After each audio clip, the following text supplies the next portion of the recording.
Welcome back to our regularly scheduled weathering. It's time to see how layering holds up. My case study showed me how the layering of elements, whether it's the layers of time and history or the layers of a material, can enhance the user experience for the better. And that it's sometimes necessary to reevaluate objects, architecture, ideas to get a better sense of where those layers can come into play.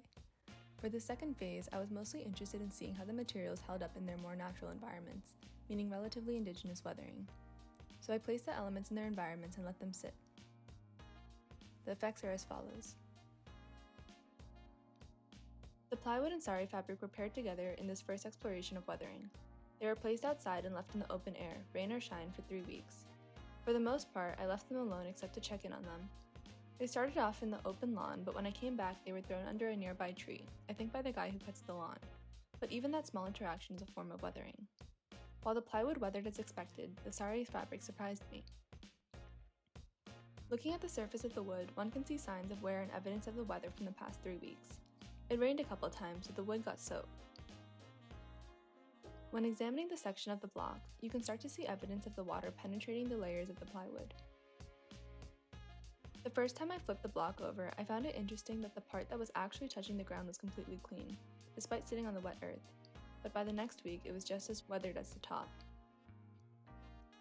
Moving on to the sari fabric, one thing I noticed is that other than the wrinkles and a slight dulling of the luster, the fabric itself didn't look very different, although you can obviously see that the color was running after the rain. The strips with more layers released more dye as can be expected. The plywood frame absorbed the dye from the bleeding fabric.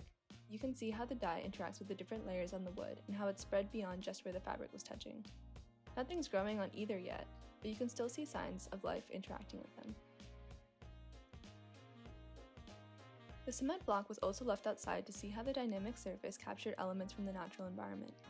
Despite being left under some bushes and exposed to the elements, there wasn't much change, but it was also exposed for a shorter period of time than the first two. The drywall was placed in a poorly ventilated bathroom and exposed to periods of high humidity. Bathrooms typically use paint finishes that are optimized for high moisture level, but since this piece of drywall was not painted, I wanted to see the effects. Unfortunately, I was somewhat disappointed with this exploration. To be fair, the square was placed in an area that does not get a lot of direct contact with water or moisture, so that might be why there wasn't much of a difference. There seemed to be a slight softening of the paper layer, but that can't really be captured on video, and other than that, I didn't really see much weathering going on.